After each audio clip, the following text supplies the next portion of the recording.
Hello everyone, and welcome to today's SSP webinar, Building Your Next Great Product, Iterative Product Development for High-Risk Projects. I'm Tim Cross, the host of the SSP webinar series, and we're pleased that you could join us today. Before we get started and hear from our distinguished panel speakers, I have a few housekeeping items to cover. Your phone will be muted automatically in consideration of our presenters and your fellow webinar participants. Please use the chat feature set to organizers and panelists only to send in your questions, or if you need to let us know that you're having any technical difficulties. All the questions will be saved until after the panelists have spoken. Specify to which presenter you would like your question directed, just so our moderator can be sure to pose it to the correct presenter. And also, please send in your questions as we go instead of waiting to the end. That will help us organize the Q&A a little bit better. At the conclusion of today's presentation, you will receive a webinar evaluation via email. We encourage you to provide feedback so we can continually improve the SSP webinar program. You will also receive a link via email to the recorded broadcast of this webinar and to the slides. Our moderator today is Jeff Lang, Assistant Director for Platform Development in the American Chemical Society's Digital Strategy Department. He's put together a great panel who will share their expertise today in the iterative approach to high-risk projects, showing how this agile mindset creates a development environment that favors small bets and market validation over large projects and groupthink. It's now my pleasure to turn the webinar over to Jeff so he can introduce our panel and get us underway. Thank you all for joining today. I am Jeff, and just briefly, the idea for this webinar came when I was listening to Joseph Esposito's keynote on Bulwark's agility and foresight at the spring PSP meeting in DC. He did a great job describing the agile software development process that innovative companies followed to respond to user needs. He goes on to talk about developing business strategies, but he didn't get into any discussion of the processes that innovative companies use to identify those business needs. Building something fast is only good if you know what to build. So this session will cover how to learn what to build. Our panelists are experts in iterative product design, which is a process of making business assumptions and testing them. They'll be sharing their processes and experiences today. First up will be Alex Humphreys. He's Associate Vice President of JSTOR and Director of JSTOR Labs. Alex led the effort to modernize JSTOR's technical platform, and today he works on innovative research and teaching projects with partner publishers. Chris George will be speaking next. He's the product manager at Figshare, and he helps to launch the Figshare product and to make the transition from startup into an established company. And last speaking today will be Paul Ginnessy. He's the website director and strategy manager for Physics Today, which is, of course, produced by AIP. He's worked there for the last 16 years, developing the magazine's digital archive, online presence, and related products. Before joining AIP, Paul helped set up, create, and run the Physics Web and Physics World Web presence. And with that, we'll be handing over to Alex.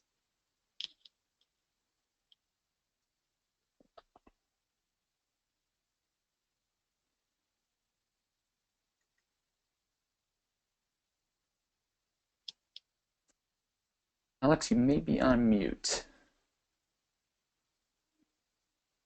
Am I on mute now? No, much better, thank you.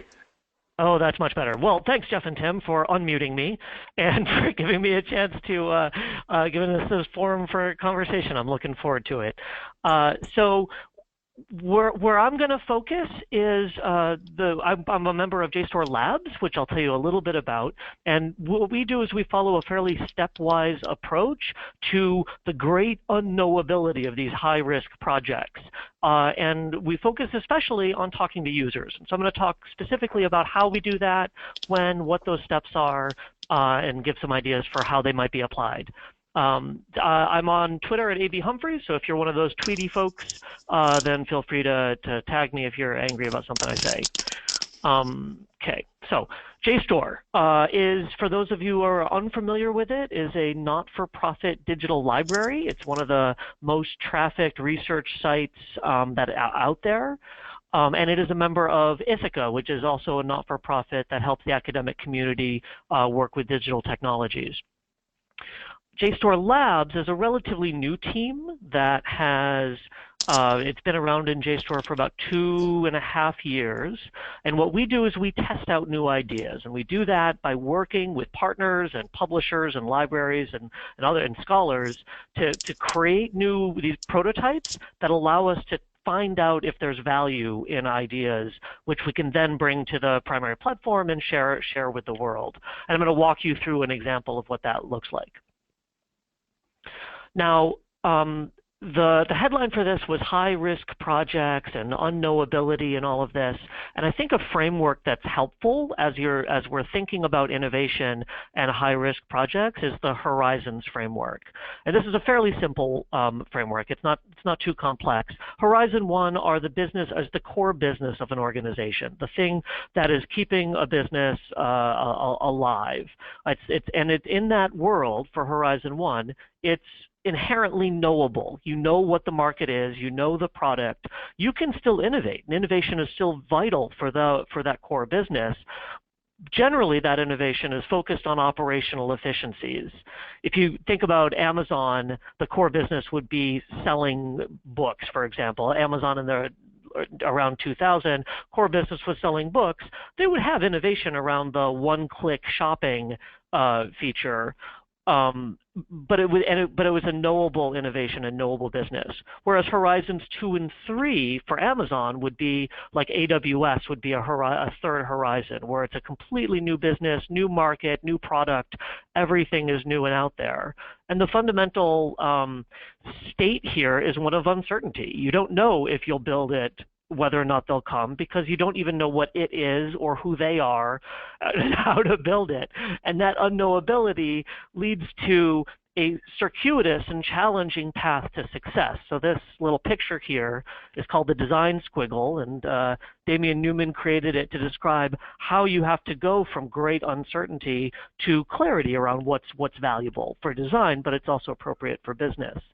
So the question is, when you're in this design squiggle, when you're in a wayfinding project, which these high-risk projects are, how do you do that in a way that's not incredibly expensive and and doesn't lead to failure? The answer, and the one that you'll hear I think again and again today, it has to do with learning more quickly. So if you can speed up the learning cycle through lots of short iterations and getting lots of user feedback as part of those iterations, so you're validating in these small loops, then you can learn a lot more quickly. Innovation very often isn't one giant eureka, it's 1,000 little ones that accumulate and gradually build. So what I'm going to do now is walk through the steps that JSTOR Labs takes on our projects, and I'll use one example project as a case study. These steps are generally sequential. There's some overlapping sometimes, but the time frame can be compressed or extended. In some cases, this takes us a month or two. Sometimes we've gotten it down to as little as a day or a week. All right. The first place that when we're thinking about these high-risk projects for us is, and for JSTOR Labs, is we think about a sandbox. We think about these as a place to play, and a sandbox is a place to play. And for us, we define that sandbox by some combination of a partner, maybe a target user, and maybe a new technology or approach that we're interested in exploring. This isn't the same as the idea or a product always. Sometimes we have a fully fledged product hypothesis, but very often it's just a problem or a potential partner. So the case study I'm going to walk through is a site called Understanding Shakespeare, which I'll show you at the end. And that began with a partnership with Folger Shakespeare Library. And literally it was just us talking to them and them having, and realizing that they had, we'll call them toys if we're going to the sandbox. They had toys that worked nicely with our toys, but we didn't know exactly how. So they had these beautiful, well-tagged, open, full-text versions of Shakespeare's plays, and we had scholarship on JSTOR, and we were interested in finding ways to connect them, but we didn't know how. So that was the sandbox that we created for this project. We began the investigation. The next step is around research, and that takes two forms. First, and maybe foremost, there's user research. So Folger introduced us to 5 or 10 Shakespeare scholars, and we spent half an hour or 45 minutes interviewing them over Skype. And these interviews are intended to help us understand their context, help us understand what success looks like for them, what stands in their way, what was challenging for their students. We'd ask them specifically about their practices going between the play and the scholarship to find out what that looked like for most scholars and their students. And importantly, the entire team sat in on that research. It wasn't done and then presented out. The team sits in and listens so that we can all sort of argue about it and hear what they have to say and be inspired in our own little ways for that. The team, I should say, JSTOR Labs is a relatively small team. There's 3 to 5 people, depending on how you count it. The other exploration is a technical one. On this project, it began by looking at ways to connect the scholarship with the plays, and that began by looking at citation patterns, so how people cite in scholarship and articles the plays. So we tried to do pattern matching to find that and tagging and all of that. That did not work for a few reasons, and so we sort of backed into the approach we ended up with, which uses fuzzy text matching of quotations, and I'll show you the results of that in a bit. The results of those user research go into usually a persona. This is one from another project. It's just, but it gives you an idea of the kinds of things we're looking to learn. We're looking to learn the user's goals, their methods, their pain points, what their story is. And then we organize around what these persona, who the person is when we go to the design jam. Now at this point, we have an idea of who they are, but we don't know what we could do to help them. So we take the persona and go into a design jam, which is a structured brainstorming effort. Usually takes an hour, 2 hours, and we bring in diverse participants, our own team, other teams. We grab people from down the hall. Sometimes we do it with the partner as often as possible, sometimes even with some of the prospective users, and do a series of sketches. And the way that works is you have these little boxes like you see in the lower right, and people have 8 minutes to sketch 8 different ideas, and then they share those ideas with everybody, and then you do it again with the mandate that you can steal other people's ideas. And so it's a very good way to rapidly devise a lot of different interactions and ideas. And at the end, very often, we'll do some dot voting to see where the greatest interest was.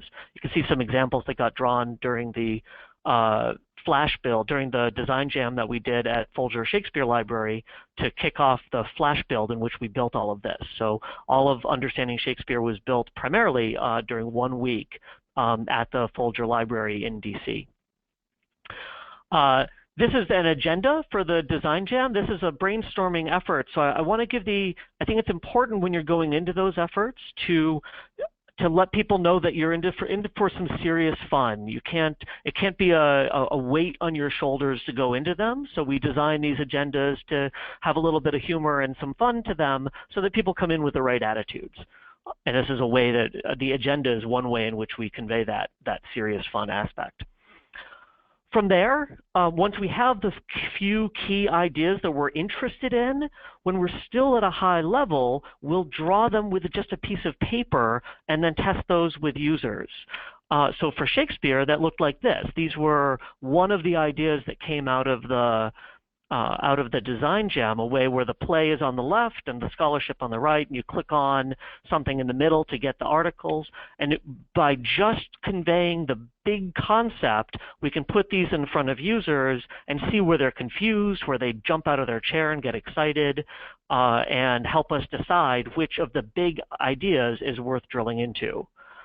From there, we'll often dive into some sort of a wireframe like this to test multiple approaches to the same idea. So now we have one concept, but it's implemented 3 different ways, and we can work with users without having to build anything yet to figure out which one is the most intuitive and the most logical. And then from there, it's about refinement. So at this point in the Labs Week, we will have built the app and had the data plugged into it, and now we're refining the user experience and the visual design. We're giving it a visual design too, because that also leads to user delight. and are refining this with more user tests, usually at least 2 a day, each of them about half an hour long. And from there, we release it. After we've done that, we release the prototype, because what we've done up until then is we've qualitatively validated our ideas. And what Labs does when it releases these prototypes is it seeks to quantitatively validate it and then builds on that. So for understanding Shakespeare, by the end of the Flash build, we had it working for Macbeth. 1 month later, we had the MVP, the minimum viable product, with 6 plays, which we released. And the success was so great, and the usage so great, and the word of mouth so great, that 12 months later, we released it with all of Shakespeare's plays, as well as an open API for people to build on top of to get to the data. 18 months later, we wanted to test it with another text in a different discipline to see if it was appropriate. So we have an Understanding of the U.S. Constitution phone app. We also were interested in how to do this on a small form factor device. And we're now looking to expand to an entire classics library. So let me take a moment and show you what we ended up with. This is the site. It's open and public and readily available. It's got all the plays. I'm going to go to Hamlet. You can see on the left the digital text from Shakespeare, from Folger. So this is with the toy that they brought to the sandbox. And every line is linked to these numbers are the number of articles in JSTOR that quote that specific line. And it's pretty remarkable how few lines don't have anything. The coverage is pretty remarkable. You can see all of the articles are sorted by date, which is something users helped us to get to. You can see then once you hover over a image, how it is quoted. And then if you're interested, you can click on the article and get access to it in JSTOR if your school has access, or in many cases, you can get access through our Register and Read program, which where you register and get access to an article for free. Okay. So this was the process that we followed. We created the target area for exploration. We did some user research to figure out what was going on, brainstormed ideas, selected one, refined it, and released it. There was user input at every step along the way, but the user input that we got was different. So we started out trying to learn who they were before we figured out what it is that we could do. Now that we know who they are and what their problems are, we can figure out what we can do to help them, and then we figure out then how do we implement it, refine it, and then assess assess whether or not we were successful at the end. And with that, I want to thank you. If you're interested, labs.jstor.org, you can check out all of our projects as well as our blog. If you're interested in the methodology, here's some further reading that'd be really great. But right now, I encourage you to listen to Chris George, he has even better things to say. So I'm going to pass off to him. Thank you, Alex. So Jeff here, and just a brief reminder for folks, if you have questions, do go ahead and type them into the question box. We're collecting them and then going through them together at the end. Thank you. Chris, you're up.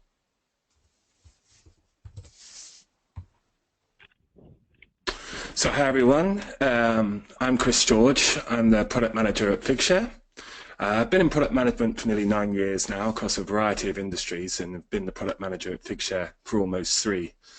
In this presentation, I'll be looking at the development of Figshare for Institutions, which is the single largest product change in Figshare's history. So for context, I'll start with a brief introduction as to what Figshare is. Today, Figshare is a software as a service platform that provides to researchers, publishers, and institutions. We're based in London with staff around the world and a development team of 20+. At its core, Figshare is a research data platform that helps make research data citable, shareable, and discoverable. We give a prominent home to a wide variety of research outputs. And here are some of the core interactions that our end users have with the Figshare platform. We try to make it as easy as possible for users to quickly collaborate and then publish their work, get credit, and then track their impact metrics. And this is the overall Figshare story. As I explained previously, Figshare provides services to researchers, publishers, and institutions, but we began solely as an end-user product, created by our CEO Mark Hannell with a freemium model. After a time, publishers, being rather ahead of the curve in these matters, could see that the data space was of growing importance with incoming funder mandates and approached us to handle their supplementary information. There are other drivers to this as well, things like handling persistence and back-end infrastructure, alongside having a great inline file viewer. And this is how that inline file viewer looks. This product development of Figshare for publishers was reactive, with a very clear set of requirements from our customers and a known outcome. The development of Figshare for institutions was very different. Institutions are a little slower to react than publishers when it comes to new developments in the domain. As Figshare, we attend a lot of conferences and had a number of talks with institutions who voiced their thoughts on upcoming mandates and their responsibilities, and the lack of a viable software as a service solution that could tie all those workflows together necessary into one system. This led to the beginnings of creating Figshare for institutions, and we were fortunate enough to engage a development partner extremely early in the process at the design and specification phase. And on those mandates, this slide is created by our CEO Mark Hannell on the open academic tidal wave. The green text is what's happened to date, and the blue is what's starting to happen today. And we believe that all signs point to us moving towards steps 5 and 6. In fact, every funder we've spoken to says that they can see step 6 being in place by 2020. And this pattern is being seen across the globe, with mandates and support being introduced in many countries and continents. It's helpful to do some definitions at this point. So what is an innovative project? I think if you ask 10 people, you get 10 different answers, but this is what we think at Figshare. A fundamental aspect of an innovative project is working in the area of the unknown. If you have robust and clear requirements with a defined end goal, then I would approach a project like that in a very different way. Agile in both framework and mindset would be next. In an innovative project, small bets, increments, and change should be welcomed, and engaging potential users in the process as often as possible pays off. It should be in the area of emerging opportunities. Sometimes it might not pay off until a little further down the road. And at Figshare, we always like to aim for a blue ocean from the blue ocean strategy. Innovative projects should ideally aim to create an uncontested market space, allowing for maximum opportunities. We also utilize a recursive product strategy, starting with a grand vision for the company and the product, not focusing on particular features, and then breaking this down and backwards into intermediate steps that build towards that vision. Many of our innovative projects at Figshare fit into these intermediate steps, each one contributing to the overall vision for the company. So during initial conversations, many big decisions came up.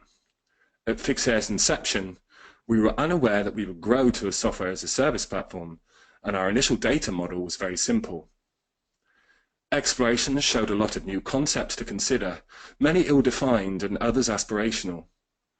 We could have built upon our existing code base, which would have reduced the time to market considerably, but this would have meant scalability and flexibility in the future would be limited and difficult. Pre-Figshare for institutions, we operated on a monolithic architecture, a single code base and a single deployment pipeline, and we took the difficult decision to move to a microservice-orientated architecture where we split functionality into dedicated services that could communicate data with each other. We'd then be able to version those microservices and maintain backwards compatibility with existing microservices that communicate. As an example of this, should new requirements come in that require us to completely change the search, we could do this without affecting other microservices that utilize that search service to perform their operations. We knew the basic requirements of how the system should work, and as such, we were able to define those microservices at a high level and build an MVP. Once we did this, we got this into the hands of our users as quickly as possible. Some considerations. We all work with limited resources and limited budgets, and we had to take a number of considerations into account. We needed to ensure our researcher and publisher products were still being continually improved and refreshed. As an example of this, when we started working with ACS, there are a number of new viewers that we needed to create for them to be able to render spinning molecules and such. If you're working with multiple products, then be sure to allow appropriate resource within your team for your day-to-day operations. There were many unknowns in the new development, and developing a sensible roadmap that allowed for optimum flexibility was difficult and required continual reassessment and reprioritization. To allow for some of the above, we created a smaller product team that would focus more heavily on the development of fixture for institutions, allowing us the resource to maintain our pre-existing responsibilities. We also knew that it was important to maintain a unified product across end users, publishers, and institutions. From a development and release perspective, it would have been far easier for us to silo that development and would have been quicker to market, but the longer-term benefits outweighed those short-term gains for us. We decided to utilize the Scrum framework that I'll touch upon in brief here. We chose Scrum primarily due to the many unknowns in the development process and the real risk of requirement volatility.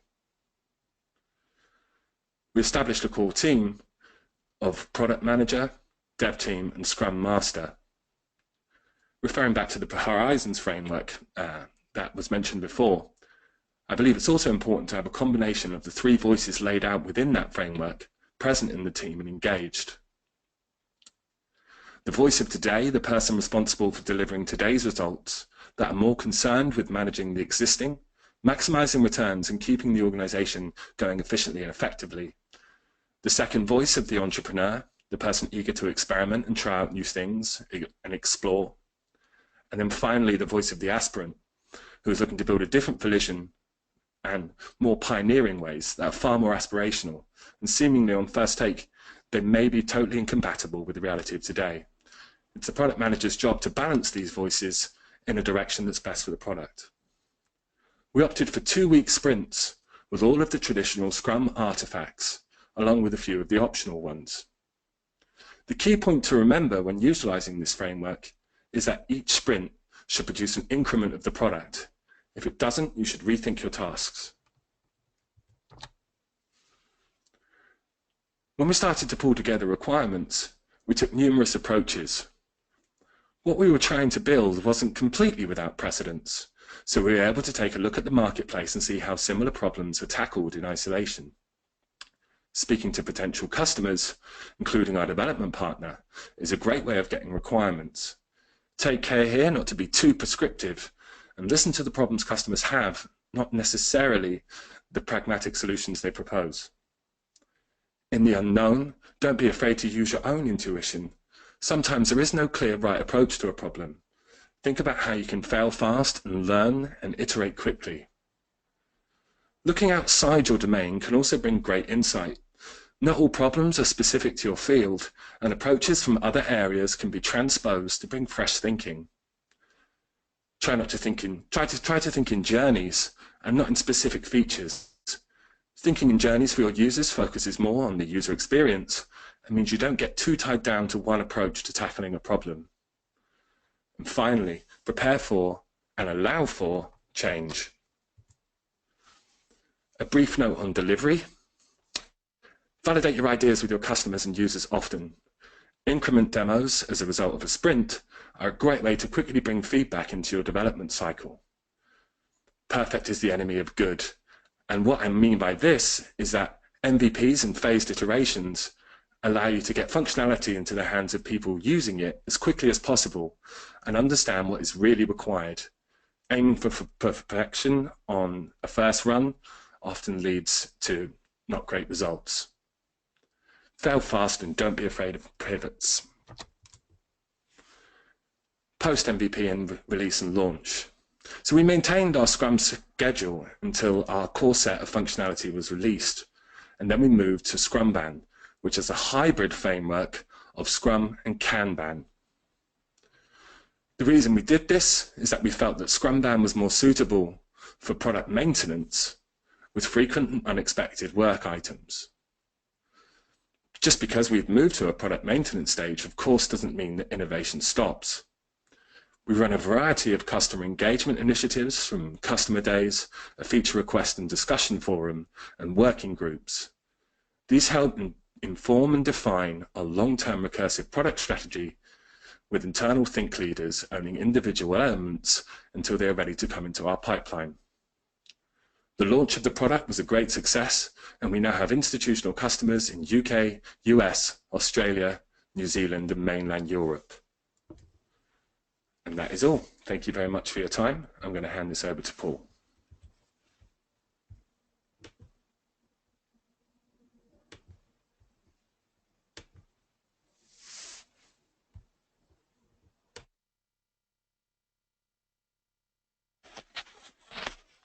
Hello. So, Jeff, can you hear me? Sound great, Paul. Great. Okay, so we've talked a bit about doing audience research and how to do a fairly large project. I'm going to be talking about smaller projects that you can use to improve your product. So, Physics Today is a physics magazine. It's been around since 1948. It's a member benefit of 10 physical science societies, and our main mission is to be a unifying influence between the diverse areas of physics and the physics-related sciences.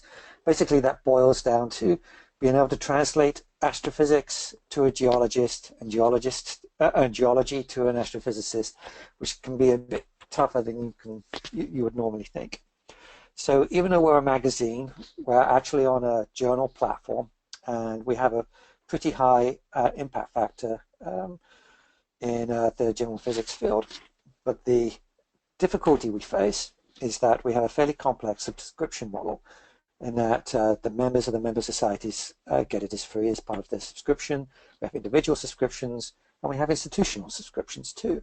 So we have a rather large, diverse readership. So as a magazine, we have a big concern, and that is, unlike a research journal where you must read it to keep up in your field, we're a browse to read. My boss, Randy Nana, frequently says we're the 3 Bs: the bedroom, the bathroom, and the beach. That's where we're normally read.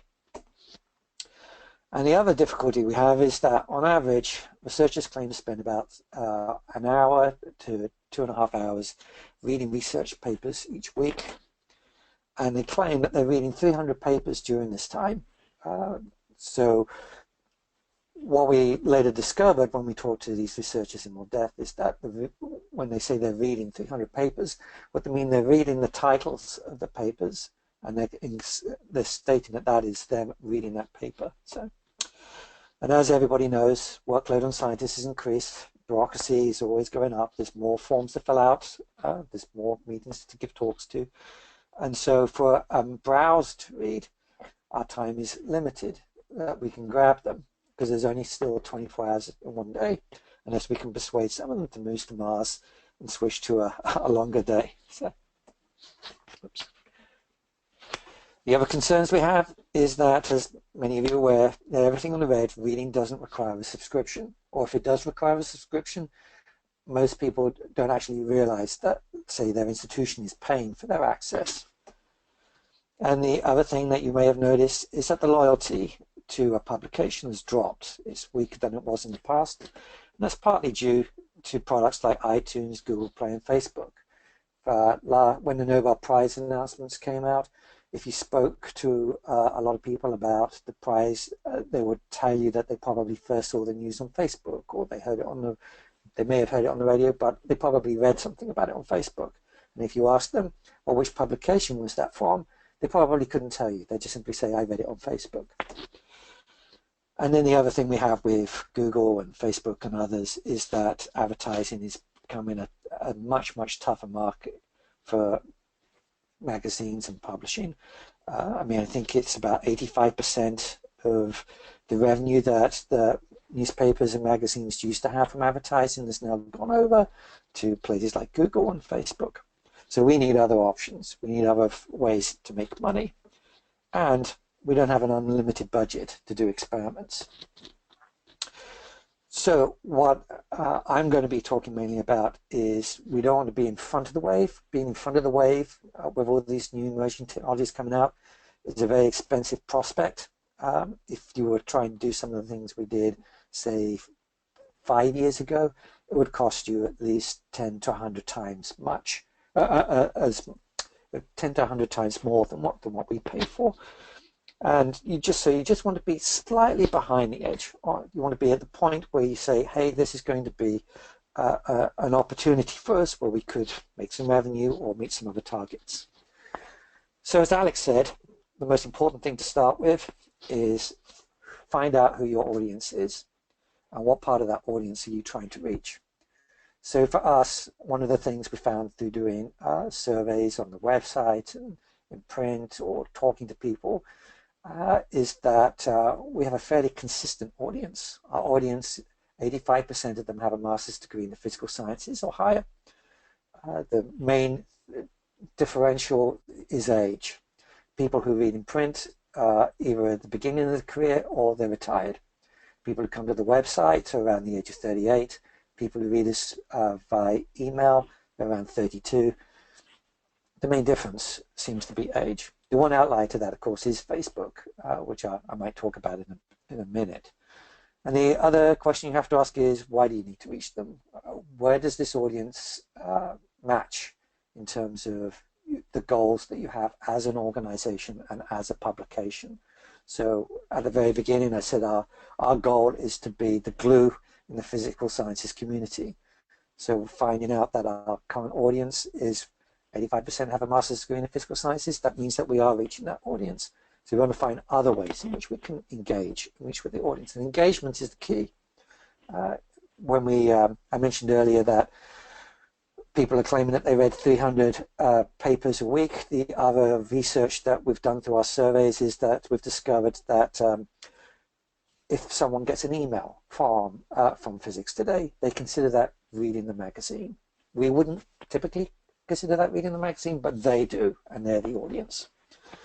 And what are your core values when you're trying to launch a new product? So for us, one of the things that we've evaluated, and you should evaluate any idea out there, no matter how crazy, to start with, one of them was editorial independence. So the two big areas in the magazine market for generating revenue at the moment is sponsored content and holding meetings. And when we looked at sponsored content, the biggest concern we have is, as a magazine which has a very high level of quality, we wondered that it might sort of decrease the editorial independence that we have. So even though there could be some money to be made from it, we decided to rule it out. So once you know what your core audience is, the second step, and Chris touched on that too, is research. And what I'm particularly going to suggest is, don't just consider the research literature in your own industry. So one of the things that I do in my role at Physics Today is to engage and interact with other divisions within the American Institute of Physics. I also talk to a lot of people at other publications like New Scientist, The Economist, Chemical Engineering News, and I try also to meet up with some of those colleagues every so often for lunch, so we can bounce some ideas across each other, because the old adage, if you don't hang together, you all hang separately in the IT market and in the magazine business at the moment. That's very true. But I also make a point of talking to people outside my comfort zone, and that could be talking to marketeers. Now in the Washington DC area, because AOL used to be, but still is based here to some degree, out by Tyson's Corner in Virginia, there's several hundred marketing firms out there, and they do really, really niche marketing, mainly for consumer industries like Sears or Macy's. So when you get that email from Macy's saying that you put a pair of trousers into your shopping cart but you didn't purchase it, here's a discount to buy it, that's not from Macy's, that's from one of these small marketing firms, and they get a small commission if they can persuade you to buy it. So they have a big meeting down in DC called Digital Summit, and so I make a point every couple of years to go and attend it, because they see a very, very different aspect of the audience, and they have very different ideas on how to engage the audience, and some of their ideas are very, very useful and applicable to us. The other one in the area, which is relatively large, is called N10. It's a non-profit internet conference. It's more targeted at associations, but again, it's much, much broader than the magazine business. Sometimes you do get some useful ideas from it. So from talking to these people and contemplating how we're going to set up and develop these new products, we have myself. I'm basically about 60% of my job is coming up with ways of making new products or new engagement or new money for the organization. 40% of it is providing services to the magazine in administration, web support, maintenance, and writing stories for them. And then I can grab time from other staff members to go and work on small projects, and one of them is our new mobile app. So we've quietly launched it because we're still doing some minor tweaks. But the app was launched last month, about 3 weeks ago.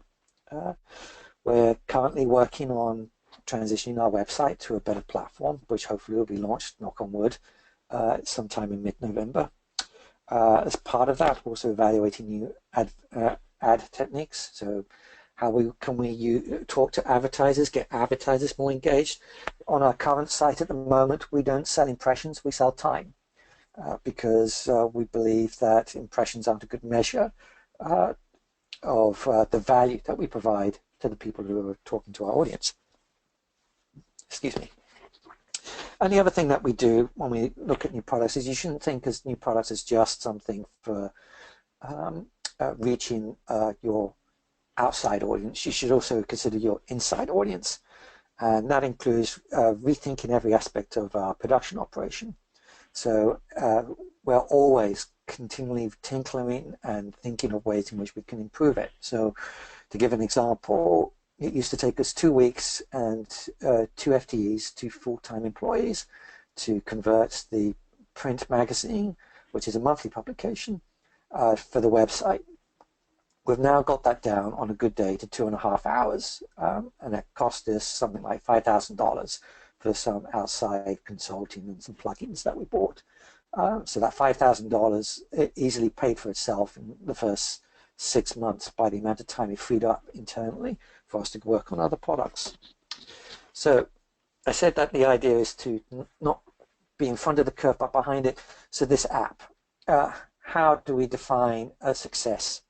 So according to our calculations, we require approximately 430 subscribers per month to pay us $3 for us to break even on this product. Or they could simply buy an annual subscription, and it works out to be roughly the same. So if we have 430 annual subscribers at $36 a month, where the whole thing's paid for itself and we'll actually make quite a bit of money.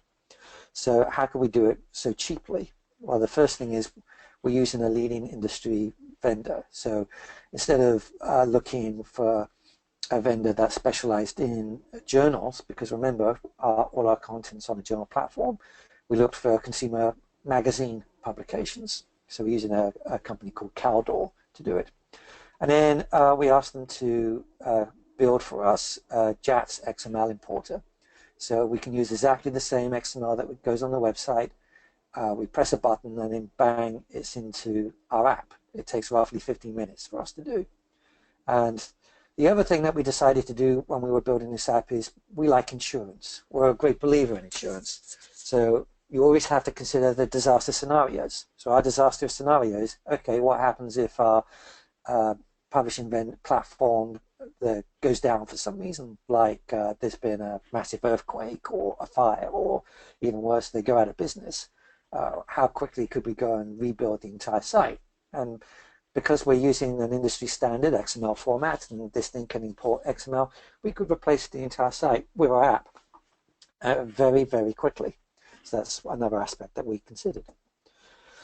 So how do we do this, and what are my suggestions to people with limited resources to consider new product development? So one of them is to plan a small annual budget. And by that I mean is put some money in a budget every year and say that is for R&D. We may spend it, we may not. It may be spent on this product, maybe spent on that product, but it shouldn't require going through 5 committees to go and get it approved. It should just simply require the publisher or your boss to simply say, okay, spend $3 grand on this. That seems like a good case, and go away and do it. The other thing is to consider what is the return on investment. So there's the financial part, which I've shown with the app. The other one is interest. One of the other reasons why we did the app is because we wanted to do it as an experiment. Would it reach a different type of audience with the same sort of characteristics that we normally get through our other products if we were in these areas? And one of the surprising things that we found is that the people who are downloading the app so far, a lot of them are in China, they're in Germany, they're in India. They're areas where our presence, quite frankly, isn't as high as it is in the US. So that's actually quite encouraging. And if it looks like your investment needs to expand, so okay, it's not going to take it to the next level. It's going to cost more than your annual set-aside budget for doing R&E. That's the point where you're starting to say, okay, this is going to be part of a continual operation. And if it's going to be part of a continual operation, as Chris mentioned in his talk, you need to actually make the case for it. For us, we tend to do with our experiments, we tend to consider that the payoff should be in 2 to 3 years if it's financial. If it's not financial, you've got to have other metrics, and you've got to measure those metrics and make sure that you're meeting those targets. And if it looks like it's not going to work, then you ditch it. And the other thing is, don't forget the biggest resource in your organization, that's your staff. And by that, I mean not just the ones you work closely with, but the other ones in the building. Sometimes they will come across an idea, or they may see something which is a bit different. I use the other staff in our buildings to do some beta testing on occasion. But I also talk to them about, well, what is it that you're doing? We have a history center. They do lots of graphical images. They've given us some helpful tips on how we should consider adding metadata to our images that will make it useful to librarians, which would be something that we wouldn't typically consider. So at this point, I'm going to pass it back to Jeff, and he will take on with looking at the questions that people have sent in. Thank you. Thank you. Excellent job, Paul and Chris and Alex before. This has been really great. We have had a couple of questions come in, and if you have had a question you've been sitting on, now is the time to go ahead and pass that along. And while you are typing, I'm going to get us started here. And Paul, why don't we start with you, since you're fresh in our minds. Did you ever consider hiring outside consultants to assess your business plans and whether or not you were on the right track? Yes, and I actually recommend, so at the moment what we do is depending on what the product is or whether it's a general internal overview of the site, every 3 to 6 months we'll do a gut check. We'll look at everything that we're doing and we'll decide whether we will go and continue with it or whether there's any tweaks we need to be made. But every 3 years we pull in consultants we give them the presentation again of who our audience is, what we're trying to do, and what the restrictions are on what we can and cannot do based on our relationship to the member societies. But we find it pretty much invaluable for someone outside the organization to take a close look. And again, we don't typically go to someone who's a journal consultant. We will sometimes go to a magazine consultant, or we'll sometimes go to an association consultant, depending on what sort of feedback we're looking for. But it's pretty much invaluable to get someone from outside the organization to come in. And sometimes that can cost a lot of money. Sometimes you can do it for movies about like $5,000 to $10,000. For other organizations, I know if you're doing a really intensive look, it can cost us significantly more than that. It all depends on what it is that you're trying to do. Like if you're going to do something which is a drastic change to your business model, then it's definitely worth paying the extra money for it.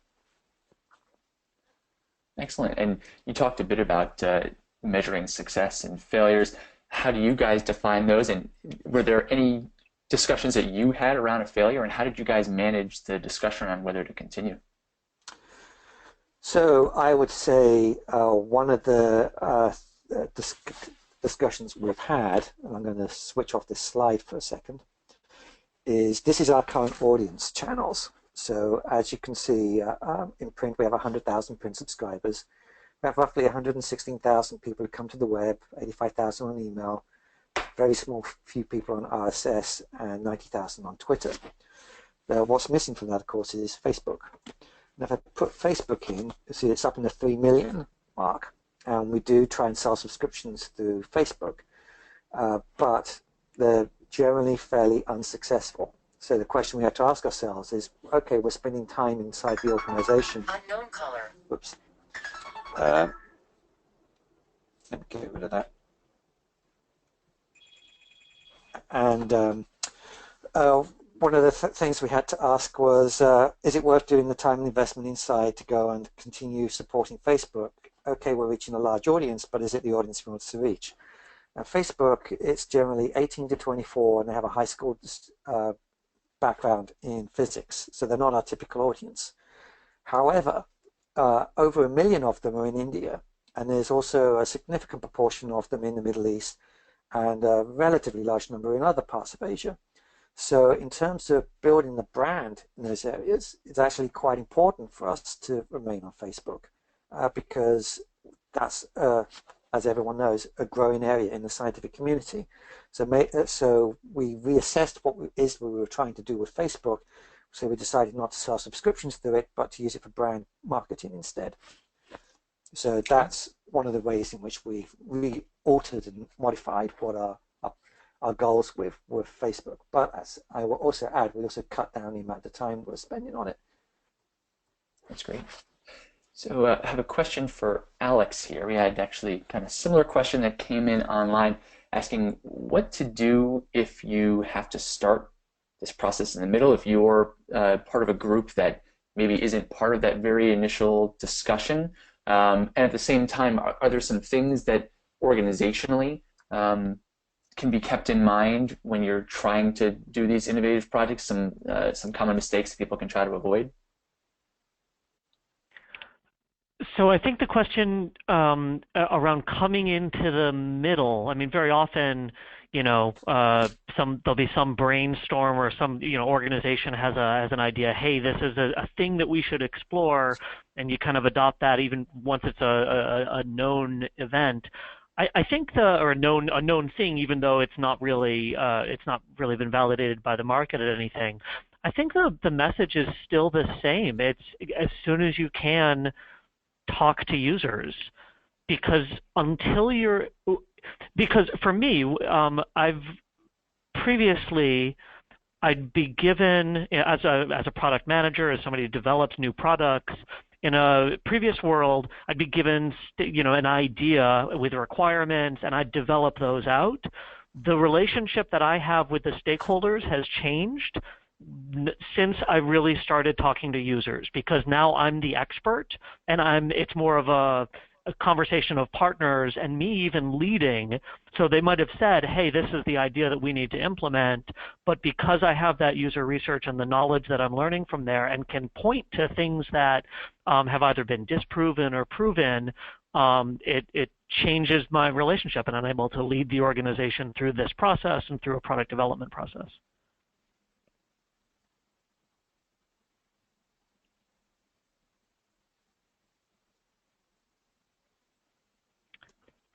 That was all I was going to say. I could keep going. Sorry, I was talking on mute here. Thank you, Alex. So I think a lot of us are probably coming from organizations that are either broad organizations or very well distributed across different silos and platforms. So Chris, actually, you've got a unique experience coming from a smaller organization. What are some of the challenges to going with this team that is more focused on a project, and how do you guys manage focusing? You specifically talked about dedicating some time and dedicating a team to the institutional project. What benefits did that dedication bring, and what challenges did it bring? Hi, yeah.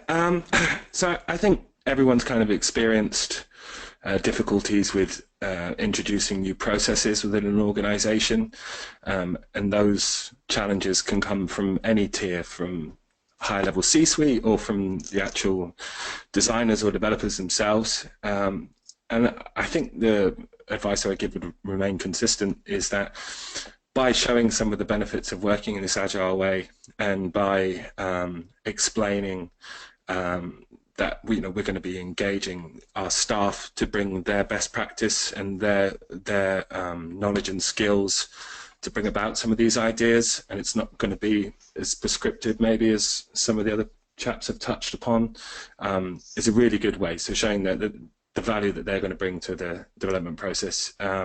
Some other challenges would be if you are trying to have quite a focused team, when you may get other people within the organization try and distract the focus with what's ostensibly pressing issues. And for that, I would say utilizing that agile structure of product manager, scrum master, and dev team to shield and to keep focus really does work well. It can sometimes be challenging, but ultimately you do get great results out of that. Benefits, I mean, I think the benefits is huge. I wouldn't approach a project like this in any other way, really. The fact that you're getting consistent increments of a product out, it's not a 6-month development pipeline just to get the first MVP. The fact that you're engaging staff in a way that they wouldn't normally maybe get to be engaged and be involved in the product development process. The fact that you're validating ideas with users quickly, and you're really getting to the bottom of what people's problems are, and often what you feel might be an underdeveloped solution is exactly what they want, so you're saving a lot of time and money, and the quick response times. Yeah, so numerous benefits, but there are certainly some challenges, and I think a clear understanding of what you're trying to achieve, and having an evangelist within an organization who can meet with people and relay those benefits in an appropriate way is a really helpful piece of advice.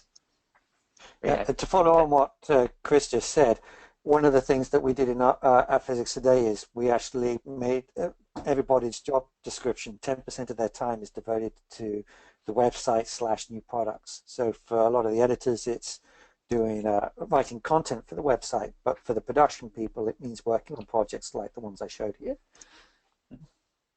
Interesting. Another question for Chris here. You mentioned in your discussion trying to differentiate between the problems that people bring to you and say, we want you to fix this, versus trying to get into, to stay away from the actual suggestion and figure out what that real underlying need is. Can you talk a bit about how you distinguish between those problems and suggestions? Yeah, definitely. This is something that we see quite often.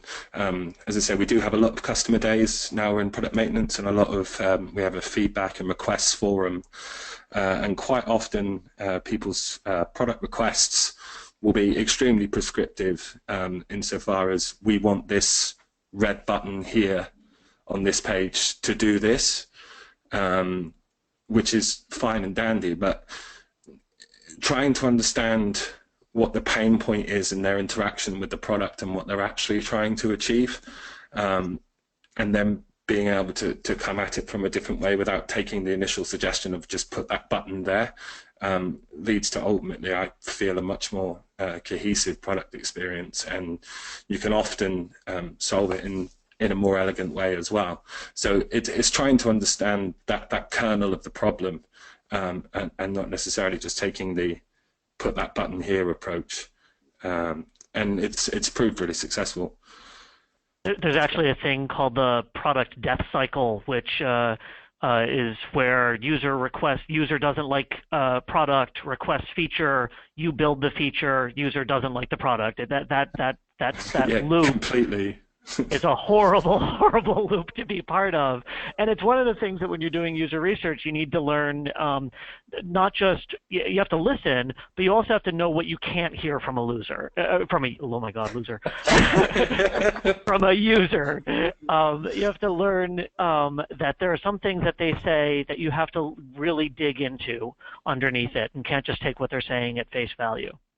Yeah, I mean, another example of that is ages ago we did a focus group, and I had undergraduates, postgraduates, associate professors, and senior professors in the room, and I asked them, did they use RSS to get their news? And all the students said, no, we don't use RSS at all. And then I changed it to, do you use Google personalized news services? And they said, yes. Well, that's actually RSS. It's just they didn't realize it was RSS. So you have to be, sometimes they are using a product that you are asking questions about. They just don't know that they're using the product because they don't actually use the technical terms that you yourself have been using. Excellent. Well, I think we could probably go on here. This panel has been really, really engaged. Thank you all for your time. But I do think we are out of time for our discussion. Tim, any last thoughts to wrap us up? Sure. Thank you, Alex, Chris, and Paul, for sharing your knowledge with us today about agile and iterative processes. It's inspiring to think about what new things might be developed with these creative approaches. And thanks to all of you who are still on for attending. Once again, please do take the time to respond to the webinar evaluation you'll receive via email. Your feedback will definitely help us continually improve the webinar program. Please join us for the Scholarly Kitchen webinar on November 8th at 12 p.m. Eastern, The Future of Preprints. And with that, we are done. Enjoy the rest of your day. Thanks very much. Thank you. Thank you all. Thank you.